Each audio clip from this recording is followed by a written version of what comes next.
31년이 되었습니다. 우리 교회가 앞으로 주님이 오실 날이 언제일지 우리가 알 수는 없지만 앞으로 걸어가는 모든 걸음도 하나님의 은혜 안에서 강건한 청년 같은 믿음으로 온전히 세워지는 교회 되기를 바랍니다. 교회가 두 가지가 교회를 건강하게 세우는 힘이라고 생각합니다. 물론 예수님 믿는 믿음 이런 기본이인데 두 가지예요. 하나는 원심력이 튼튼하게 작동하는 교회여야 한다 하는 게 하나 있고, 또 하나는 구심력이 깊이 작용하는 그런 교회여야 된다 하는 생각을 늘 저는 하고 있습니다. 지난 수요일 날 잠언 얘기하면서도 이런 얘기를 좀 나눴었는데요. 원심력은 밖으로 작동하는 힘이에요. 물건이 하나 있는데 이 물건에 끈을 달고 돌리면 삥삥 돌아가잖아요. 이제 궤도 운동을 하는 거예요. 이렇게 계속해서 돕니다. 근데 이렇게 도는 이유는 여기 있는 이 물체가 밖으로 도망가고 싶은, 밖으로 뻗어나가고 싶은 힘이 작동하는 이걸 원심력이라고 해요. 밖으로 못 나가잖아요. 왜? 끈으로 잡고 있잖아요. 끈으로. 끈 안쪽으로 작동하는 힘을 구심력이라고 합니다. 이 물체는 원심력과 구심력이 균형을 잃은 자리에서 빙빙 돌고 있는 거거든요. 원심력은 뭘까? 교회가 자랑스러움이 밖으로 퍼져야 하고, 우리 아이들의 꿈과 희망이 세상에서 펼쳐져야 하고, 이 원심력이거든요. 우리 교회가 가지고 있는 역량이 세상에서 힘있게 작동하는 이런 교회가 돼야 됩니다. 우리끼리만이 아니라 우리가 가지고 있는 역량이 펼쳐져 나가야 되거든요. 한국 교회가 그런 일을 참 잘했어요. 우리 교회도 잘했고 또 앞으로도 그래야 된다. 또 동시에 이 구심력이거든요. 구심력은 깊어지는데요. 제가 생각해 봤어요. 이게 조금 역설이기는 한데 믿음이 깊어질 때가 언젠가? 상처받았을 때, 아팠을 때, 슬플 때, 고독할 때, 세상에 나 혼자밖에 없다고 느껴지는 그 순간, 그때 주님이 내 손에, 내 머리에 손을 얹고 내 어깨에 손을 얹고 나를 안아주시고 계신다는 것을 느끼는 순간 더 깊어진다, 그런 생각을 합니다. 우리 교회가 아픈 분들을 위해서도 이제 기도하고 하는데 그게 구심력이거든요. 사람이요, 모든 순간에 집중하는 것 같으지만 가장 집중하는 순간은 아플 때거든요. 손가락에 가시가 박혔어요. 그러면 잘 때도 손가락, 일어났을 때도 손가락, 어디가 아프면 아픈 부분이 밤낮 없이 그 부분만 내 마음속에 깊이 남아있게 되고 집중하게 되는 거거든요. 가정에 아픈 사람이 있으면 그 아픈 사람을 중심으로 가정의 모든 것들이 움직입니다. 우리가 이 구심력이라는 게 뭐냐면 교회를 교회되게 하는 힘인데, 그 힘 속에는 이렇게 상처 입고 아프고 힘들고 연약한 분들을 위해서 우리가 함께 기도하고 함께 붙들고 있는 거, 이게 너무나도 소중하다는 걸 여러분들은 아셔야만 합니다. 그래서 오늘도 우리가 기도하면서 연약한 분들을 위해서 기도했는데 이런 기도가 교회에서는 끝쳐지면 안 됩니다. 또 동시에 오늘 누구세요? 중현이 왔죠. 중현이 어디 있어요? 왜 뒤에 앉아서 앞으로 좀 나오지? 일어나봐. 우리 중현이가 독일에 유학하고 있는데 마부룩에서 공부하고 있거든요. 마부룩 대학교는 세계 최고의 대학교입니다. 우리는 하버드, 옥스퍼드 이런 데만 알지만 마부룩이 진짜 좋은 대학교거든요. 역사도 어마어마하게 깊고, 마부룩에서 유학하고 있고 물리학을 공부를 하려고 하는데 지금 이제 한 3주 정도 잠깐 들어왔어요. 이제 원심력이 작동하는 힘 가운데 하나이기도 해요. 우리 교회 아이들이 이렇게 세계적으로 또 역사적으로 또 신앙적으로 펼쳐나가는 그런 교회가 되기를 바랍니다. 준영아, 반가워. 네, 반갑습니다. 네. 31년을 지내오는 동안에 우리 교회는 뭘 했나? 두 가지 한 거예요. 하나는 세상에서 영향력을 끼치는 교회로서 원심력이 작동하는 교회, 또 하나는 우리 안으로 더 깊어지기 위하여 예수 그리스도가 내 안에 깊이 임하도록 하는 그런 교회, 이 교회가 현대교회 31년이다 하고 생각을 합니다. 여러분, 가끔 운동 경기를 하다 보면 역전하는 거 있잖아요. 역전하면 신나요? 신나지 않아요? 신나죠. 너무 신나는 일이에요. 이건 졌다, 이건 졌어라고 생각을 했는데 완전 역전을 해가지고 승리했어요. 근데 그게 늘 있어요? 평생에 한두 번 있어요? 늘 있어요? 대단하시네요, 여러분. 늘 있구나. 저는 그냥 뭐 평생에 한두 번 있을까 말까 아니 그냥 어쩌다가 아주 극적인 역전 드라마, 예를 들어서 9대 0으로 지는데 9회 말에 10대 9로 역전했다, 이런 거는 진짜 막 환상적인 거거든요. 이런 일은 자주 있는 일은 아니에요. 그래서 여러분, 우리가 인생에 있어서 중요한 것은 어떻게 되겠지, 내가 이렇게 살다가 하나님이 나를 도와줘서 내 인생도 역전할 거야, 이런 거를 꿈꾸며 사는 것이 아니라 우리에게 주어진 삶의 자리를 한 걸음 한 걸음 건강하게 걸어가는 것, 이것이 저는 중요하다고 생각을 합니다. 다시 바꿔 말하면 여러분에게 주어진 일상에 최선을 다하는 거예요. 아침에 눈을 뜨고, 그리고 하루 내게 주어진 삶에서 최선을 다하고, 그리고 저녁 때 눈을 감으며 감사하고, 이게 이제 루틴이라고 하거든요. 일상생활이에요. 이게 일상생활. 일상생활이 건강한 사람이 삶을 건강하게 사는 겁니다. 그런데 어떻게 되겠지, 내 인생에도 역전의 날이 올 거야, 이렇게 생각하는 사람은요, 절대적으로 그런 날 별로 안 올 수 있어요. 어쩌다가 올 수는 있는데 아마 안 오기 쉬울 거예요. 그러니까 여러분이 일상에서 최선을 다하고 일상생활에 성실하게 살아가는 거, 이것이 신앙생활 아니겠습니까? 신앙생활이 뭡니까? 신앙을 일상화하는 거, 이게 신앙생활이거든요. 그러니까 여러분이 신앙생활에 그냥 늘 예수님이 보여야 하고, 우리가 직장 생활을 할 때도, 교회에서뿐만 아니라 가정에서도, 부부관계 속에서도, 살아가는 모든 삶 속에도, 자녀를 키울 때에도 그 속에 신앙의 가치가 드러나는 일상생활, 이게 신앙생활이거든요. 그래서 저는 우리 교회가 지난 31년을 돌아보면서 우리 교회 잘한 것이 뭘까, 또 우리 성도들이 교회 31년을 오늘 기념하는 날이지만 함께 생각해야 될 것이, 내가 살아온 과거, 저는 한 70년 살았으니까 내 70년은 어땠나, 여기는 한 15, 16 먹은 젊은 친구들도 있고 30, 40을 먹은 사람들이 나의 40년은 어땠나, 나의 20년은 어땠나, 나의 살아왔던 삶은 어땠나 하는 것들을 우리가 함께 생각하면서 좀 예배하는 시간이었으면 좋겠습니다. 요셉이 애굽에 팔려갔잖아요. 특별한 일을 만난 거거든요. 이게 일상이 무너지는 순간이에요. 요셉이라고 하는 한 젊은 17 먹은 젊은 소년이 그동안에 살았던 삶의 모든 것들이 전부 다 사라져버리고 노예가 된 거거든요. 그러니까 이것은 헤어나올 수 없는 충격을 받은 거예요. 그런데 요셉이 어떻게 살았는 줄 아세요? 일상생활을 잘했어요. 거기 가서도 자기가 해야 될 일이 뭔지를 알고, 아침에 눈을 뜨고 또 살고 밤에 눈을 감을 때까지 자기에게 주어진 노예로서의 일상생활을 잘한 겁니다. 다윗이 어느 날 꿈에도 꾸지 못했던 축복을 경험하거든요.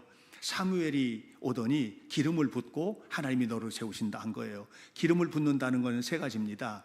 제사장이 되거나, 사무엘은 다윗은 유다 지파니까 제사장 될 일은 없잖아요. 또 선지자가 되거나, 다윗이 선지자로 살 가능성이 있을 수는 있는데 그것도 아닌 것 같아요. 그럼 왕이거든요.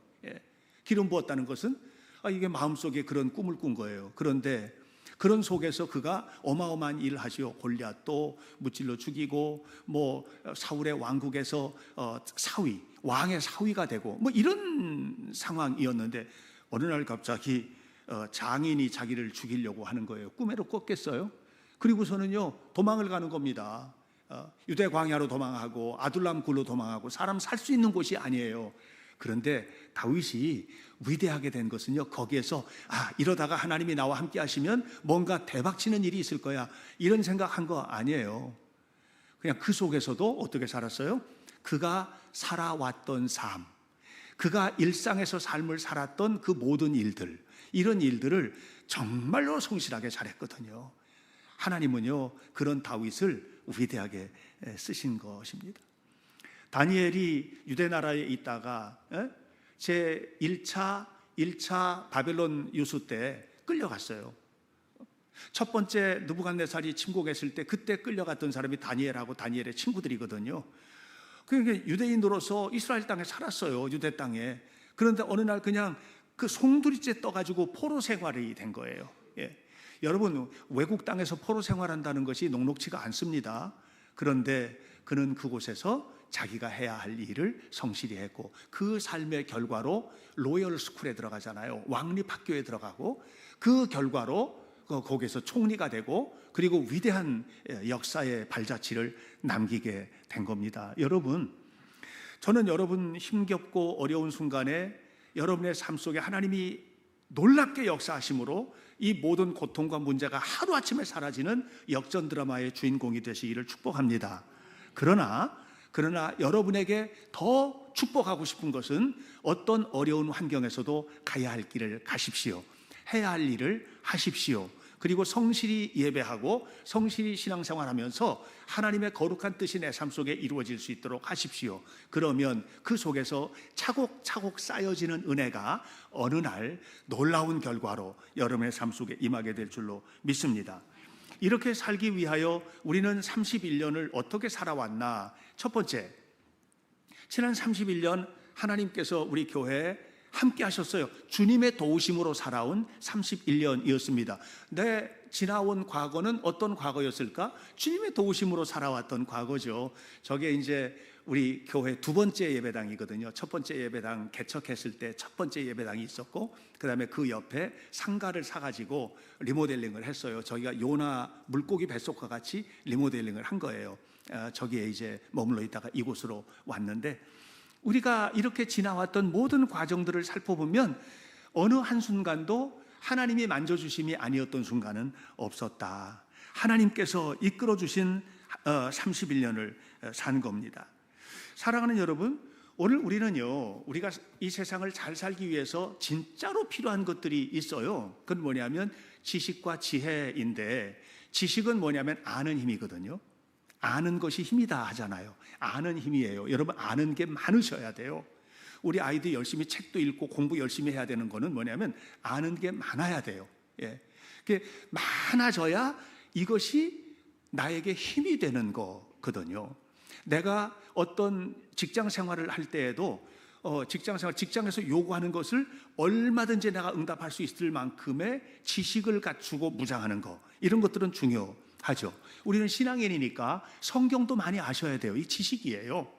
창세기부터 요한계시록까지 많은 성경을 내가 알고 있고, 그 알고 있는 것이 기본으로 있을 때 그것이 작동하면서 그 속에서 삶의 여러 가지 좋은 가능성들이 나오는 것이기 때문에 여러분, 지식은 너무나도 소중합니다.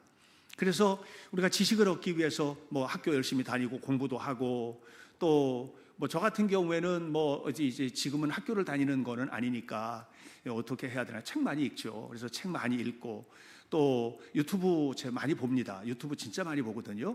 유튜브에는요 어마어마한 강의들이 산더미처럼 쌓여 있어요. 예. 그게 무슨 정치적인 뭐 이런 거 말고 그런 거 저는 잘 안 봐요. 목회에 도움이 될 수 있는 강의, 뭐 철학적인 강의, 과학이나, 제가 요즘에는 과학 강의도 많이 듣는데, 왜냐하면 알아야 젊은 아이들하고도 대화가 되잖아요. 뭐 요즘 애들은 다 학교에서 진화를 배우는데, 그런 아이들에게 진화가 가지고 있는 모순이 뭔지 알려면 제가 과학을 알아야 되거든요.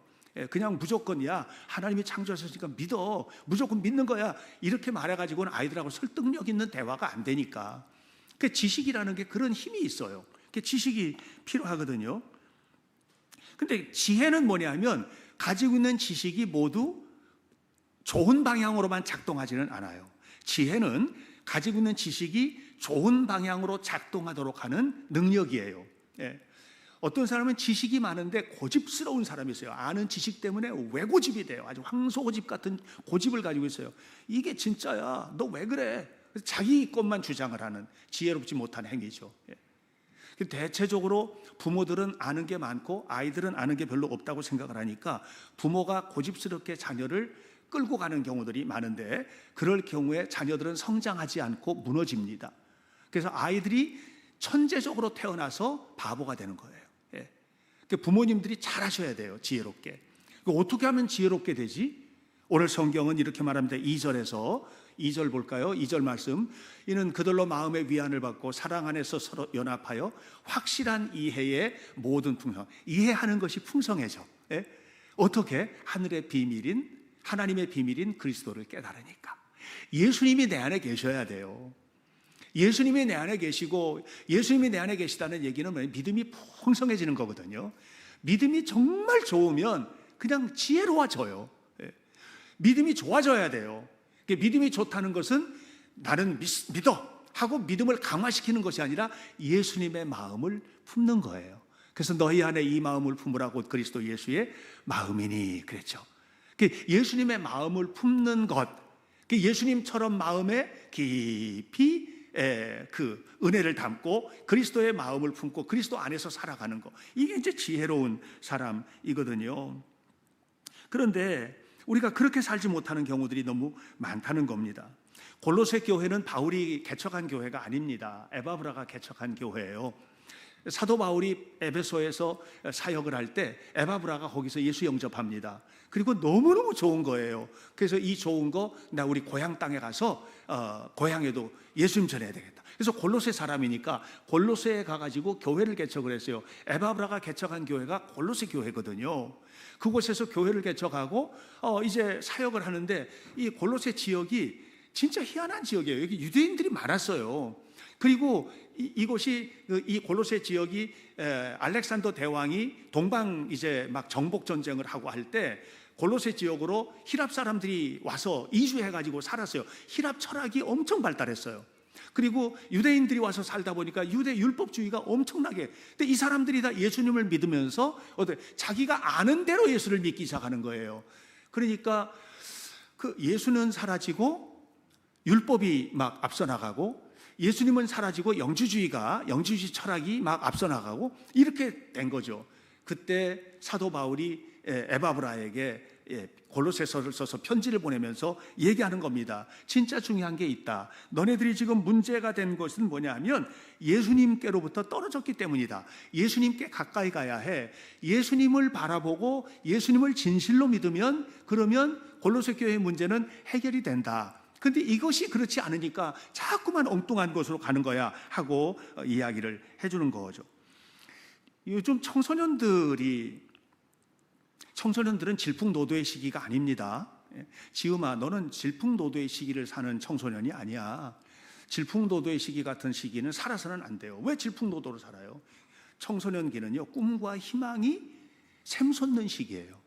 엄청나게 꿈을 꾸고 미래를 마음껏 희망하고 이런 시기가 그 청소년기거든요. 근데 심리학자들은 자꾸 질풍노도 시기라고 하니까 애들이 엉뚱한 얘기만 듣고 질풍노도처럼 살려고 그래요. 아니던 애들도 자꾸 질풍노도처럼 살려고 그래요. 그렇지가 않아요. 꿈과 희망의 시기거든요. 근데 이런 청소년들이 듣고 싶은 얘기가 있대요. 친구들에게 듣고 싶은 얘기는 고맙다는 얘기를 듣고 싶대요. 고마워 친구야. 고마워. 너가 있어서 난 얼마나 좋은지 몰라. 이런 얘기 듣고 싶대요. 친구들 사이에. 부모로부터 듣고 싶은 얘기는 사랑한다는 얘기를 제일 많이 듣고 싶대요. 사랑해 내 딸, 내 아들 너무 사랑해. 이런 얘기 듣고 싶대요. 그 다음에 학교 가서 선생님에게 듣고 싶은 얘기는 조금 실수해도 괜찮아. 아이 그럴 수 있지. 괜찮아. 이 얘기 듣고 싶대요. 이게 3종 세트라고 생각해요. 고마워, 사랑해, 괜찮아. 한번 해볼까요? 시작. 고마워, 사랑해, 괜찮아. 늘 그러고 사세요. 저도 그런 얘기 듣고 싶어요. 목사님 계셔주셔서 고마워요. 목사님 사랑해요. 좀 실수할 수도 있잖아요. 아이 그럴 수 있죠. 목사님도 사람인데 괜찮아요. 우리가 살면서 이게 정말 좋은 대화들이거든요. 예? 이런 지혜가 어디서 올까요? 예수님 잘 믿어야 돼요. 예수님을 잘 믿지 않으면 어떻게? 가지고 있는 지식이 손가락질하는 도구로 쓰여요. 너 왜 그렇게 살아? 성경에 그랬어? 손가락질하는 도구가 돼요. 너 그렇게 살아가지고 그렇게 해서 하나님 사랑 받겠어? 축복 받겠어? 안 돼. 이런 도구가 되는 거거든요. 그러니까 예수님이 깊어져야 돼요. 내 안에 깊이 파고 들어가면 예수님이 계시다. 그리고 예수님 계시니까 내게서 나온 언어 생활, 삶의 모든 자리에서는 뭐예요? 예수의 향기 가득한. 그리스도의 향기로 충만한 이런 삶을 살아가는 것, 이것이 우리 교회의 31년이었고 또 앞으로 살아갈 주님 오실 날 그날까지 우리 교회에 존재하는 이유이기를 바랍니다. 그래서 끊임없이 우리 교회는 주님께 묶여서 주님과 함께 주님 안에서 얻은 지혜로 하나님 안에 살아가는 건강하고 아름다운 교회가 되기를 주의 이름으로 축원합니다. 두 번째로 우리 교회의 31년은 어떤 31년이냐? 유혹을 무찌르고 마귀의 시험을 이겨내는 그런 31년이었다고 생각합니다. 여러분, 사실 속이는 세력들이 계속 있지 않습니까? 속이는 세력들. 제가 이제 광고만 보고 물건을 살 때가 있었어요. 전에 보다 보면 내가 뭘 좀 사야 되는데 광고 보고 사면 나중에 후회해요. 가서 보고 만져보고 사야 돼. 왜냐하면 광고는요, 사람이 살 수밖에 없게 만드는 거예요. 이게 위력이거든요. 이게 속이려고 하는 건 아닌데 포장을 하는 거죠. 포장을. 그 속에 뭐냐면 유혹이 있거든요. 마귀는요, 포장합니다. 우리를 넘어뜨리려고 포장합니다. 좋은 것 주는 것 같은데 안 좋은 것 줍니다. 마귀가 포장하는 대가인 것을 우리는 창세기 3장에서 이미 봤잖아요. 아담과 하와가 하나님이 직접 만드시고 그 코에 후 하고 생기를 불어넣어서 창조된 인간이거든요. 그런데 그런 아담과 하와에게 마귀가 와서 뭐라고 그래요? 자, 여기 봐. 진짜 좋은 거 이거야. 선악을 알게 하는 나무 열매. 이거 너 왜 하나님이 먹지 말라고 했겠어? 하나님 혼자 먹으려고. 이거 너 먹으면 진짜 너도 좋아지는 대로 하나님처럼 되는 거야. 한번 먹어보는 거야. 한번 질러봐. 후회할 거 없어. 왜요? 그거 먹고서는 후회할 일이 얼마나 많아졌는지. 여러분, 속이는 세력들은 우리 주변에 얼마나 많은지 모릅니다. 제가 우리 성도들에게 부탁드립니다. 남편과 아내가요, 서로 속이지 말고 사세요. 부모가 자식에게 속이는 그런 일을 하지 마세요. 자녀들이요, 부모 잘 속인답니다. 근데 우리 자녀들도 부모를 속여서는 안 돼요. 정직하게 사는 게 제일 좋은 것 같아요. 정직하게 말하고 정직하게 사는 것이 제일 좋은 것이에요. 우리 하나님은 참이신 하나님이시고 예수님은 진리이신 예수님이잖아요. 예수님 진리이신 예수님을 믿고 산다는 것은 바르게 사는 거거든요. 우리는 유혹에 넘어가서도 안 되고 마귀에게 미끄러져서도 안 된다. 자, 보세요. 율법주의자들이 많았다고 그랬잖아요. 골로새 교회. 그러니까는 얘네들이 뭐라고 그러냐면 예수 믿는 것만 가지고 되는 게 아니야. 예수 믿는 것만 가지고 되는 게 아니라 삶으로 증명해야 돼. 삶으로 증명하지 않으면 안 돼. 그러니까 지켜야 될 게 있어. 뭣도 지키고 이 율법주의거든요. 그렇게 지금 유혹을 하는 거예요.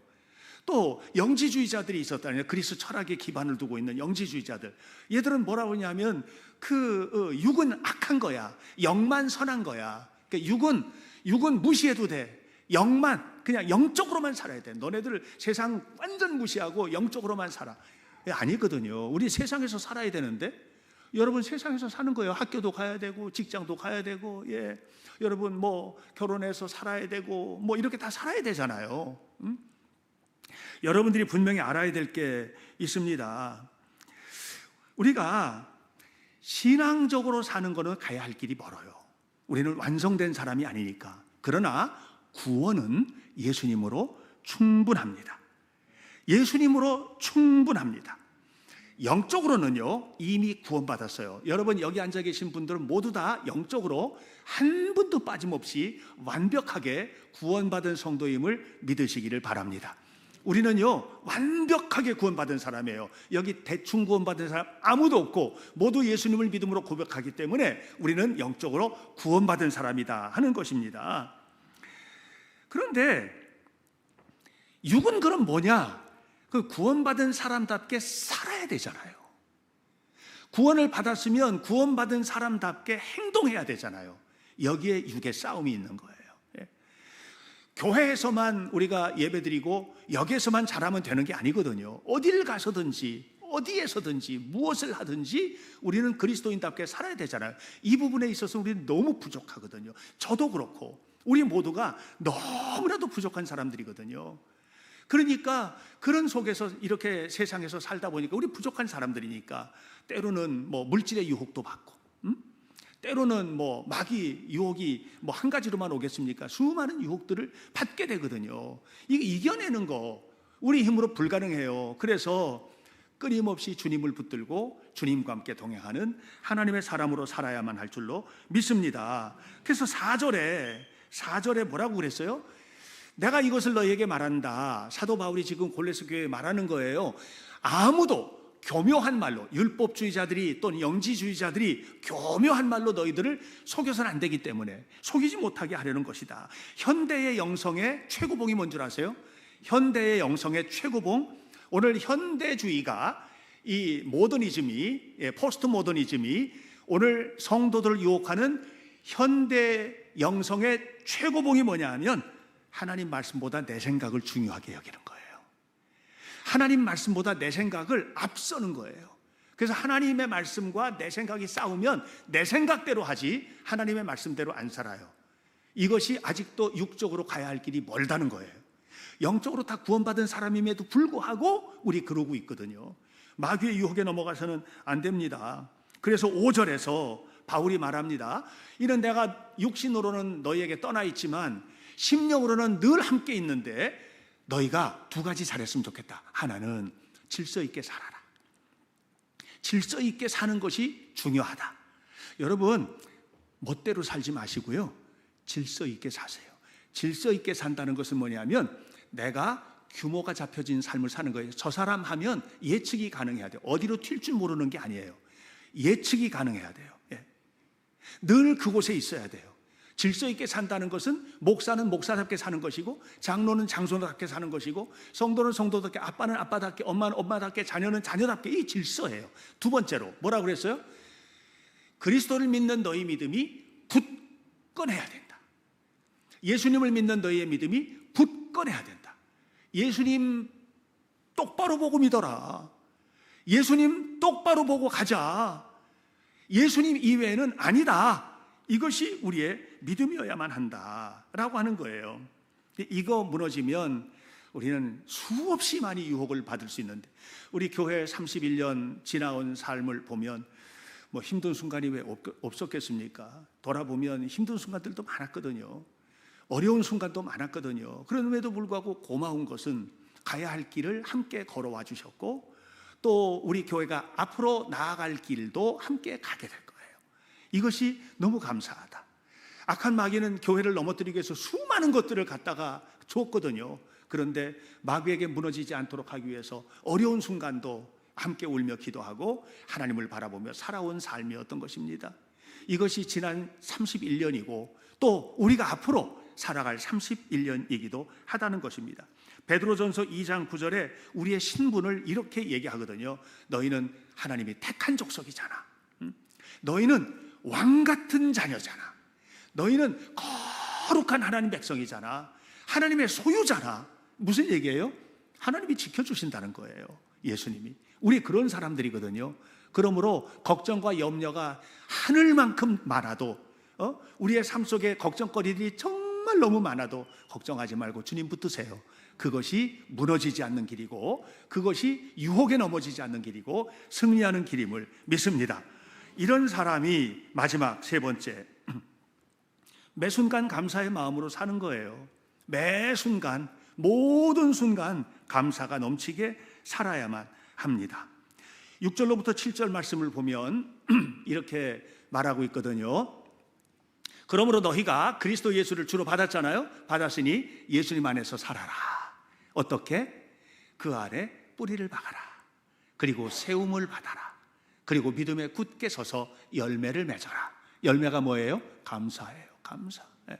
예수님에게 뿌리를 받고 그리고 잘 세워진 사람이 맺는 열매가 감사한 거예요. 고추씨를 심잖아요. 자라잖아요.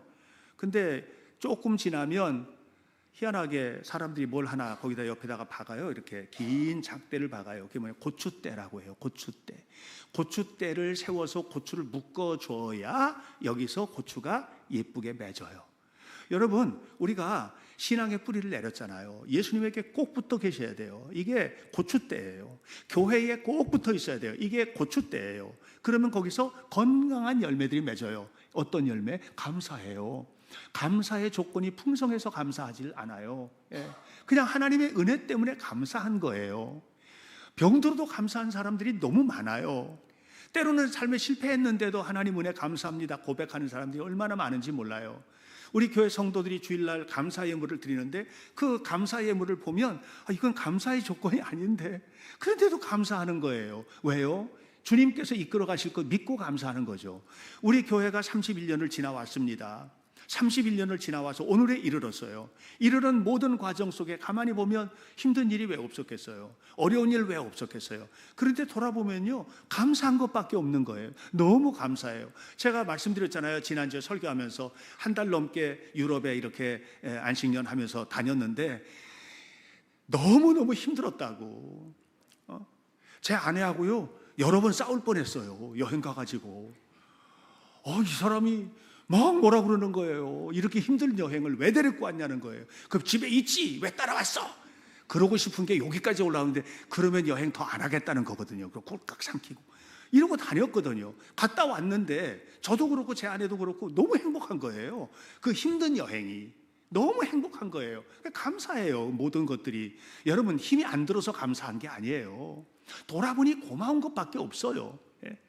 여러분, 삶을 살아오면서 저도 70살을 이렇게 살아왔는데 살아오면서 뭐 힘든 거 왜 없었겠어요? 마산의 폐결의 요양소를 안 갔나? 힘들어서 그냥 뭐 여러분들에게 폐 안 끼치려고 폐 한쪽 떼어내버리기도 하고 뭐 이렇게 하면서 살아왔잖아요. 교통사고도 당하고 사고도 만나고 힘든 일도 만나고 정말 생각하기도 쉽지 않은 일들도 경험하기도 했죠. 그런데 지금 돌아보면 감사한 것밖에 모든 것이 다 감사해요. 왜 그렇죠? 주님의 은혜 때문에 그런 것입니다. 욥의 믿음에 이 세 가지가 고스란히 다 담겨 있습니다. 욥의 삶을 보면 참 신기해요. 욥이 어느 날 완전히 망했잖아요.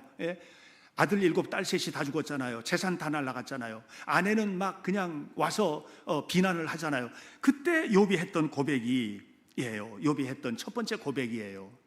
욥기 1장 21절. 주신 분도 주님이시요 가져가신 분도 주님이시니 주님의 이름을 찬양할 뿐입니다. 세 번역으로 했어요. 한번 해볼까요? 시작. 주신 분도 주님이시요 가져가신 분도 주님이시니 주님의 이름을 찬양할 뿐입니다. 그러니까 그냥 모든 것이 다 뭐라는 거예요? 주님의 은혜라는 거예요. 주님의 은혜. 우리 교회가 지난 31년을 어떻게 살았다고요? 주님의 도우심으로. 여러분이 지금까지의 삶을 어떻게 사셨어요? 주님의 도우심으로. 그냥 주실 때도 감사하고 가져가신 분도 주님이시니 주님의 이름만 찬양을 받으십시오. 하나님의 영광이 가득한 여러분의 삶이 되어야만 합니다. 그런데 힘든 건 힘들잖아요. 모든 재산 없어졌지, 자식들은 다 죽었지, 온몸에는 그냥 막 독창이 돋아가지고 견딜 수가 없지, 아프고 힘들고 스트레스 받고 이러고 있잖아요. 친구들이라고 위로하고 왔는데 계속해서 비난해야 되니까 이게 상대하고도 싶지도 않고 사람도 만나고 싶지 않아. 어떨 때는 하나님도 보고 싶지 않아. 너무 힘드니까. 막 그런 순간이거든요. 이 단계가 와요. 이걸 필사적으로 발버둥 치는 믿음의 단계라고 저는 생각해요. 여러분, 우리가 살다 보면 그런 순간이 있지 않나요?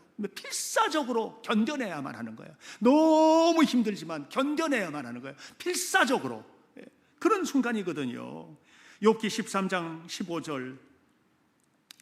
그가 나를 죽이시리니, 하나님이 죽인대.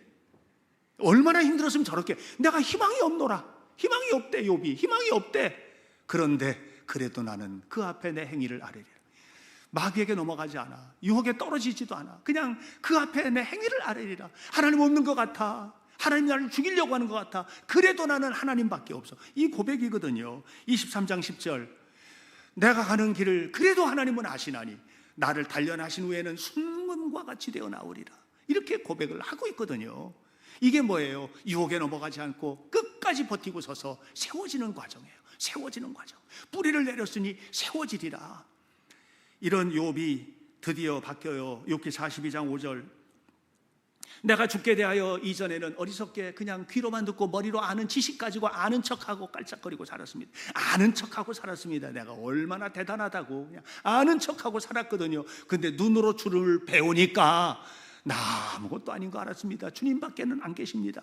내가 이제는 주님을 배움나이다. 그러고 나니까 진짜 감사가 나오는 거거든요. 이게 감사하는 믿음의 단계예요. 다시 바꿔 말하면 충분한 믿음의 단계입니다. 충분한. 모든 것이 주어져서 고마운 것이 아니라 있는 상황 그 자체로 충분한 거예요. 이런 욥에게 쏟아지는 은혜는 갑절이라고 그랬잖아요. 갑절. 여러분, 이게 역전이에요. 진정한 역전이라는 것은 가만히 있다가 그냥 뒤집어지는 것이 아니라 온갖 우여곡절을 다 겪는 겁니다. 저도 여러분도 그런 우여곡절 속에 있는 겁니다. 그런데 그렇게 해서 끝까지 버티고 걸어오고 또 걸어가고 또 걸어가는 중에 하나님께서 그 속에 은혜를 얹어주기 시작하시면 그때 경험되는 은혜는 우리가 우리의 눈으로, 우리의 손으로, 우리의 마음으로 감당할 수 없는 은혜들이 오는 거거든요. 지난 31년을 우리 교회가 지내왔습니다. 많은 일들을 경험했습니다. 좋은 일만 있었던 것은 아닙니다. 힘든 순간도 있었습니다. 도망하고 싶은 순간도 있고 많은 일들이 있었습니다. 그러나 우리는 지금 여기에 있습니다. 31년을 기념하고 있습니다. 앞으로 우리는 또 어떤 길을 갈까요? 알 수 없습니다. 여러분은 지금까지 생애에 어떤 길을 걸어오셨습니까? 그리고 또 어떤 길을 가시겠습니까? 세 가지입니다. 오직 주님과 함께 가십시오. 어떤 유혹도 이겨내셔야만 합니다. 그리고 매 순간 감사하면서 하나님 앞에 살아갈 때 이 모든 일들을 통해서 하나님의 영광을 받으시고 삶에는 아름다운 일들이 향기롭게 펼쳐지고 축복이 넘치는 복된 삶이 이루어지게 될 줄로 믿습니다. 찬양하겠습니다.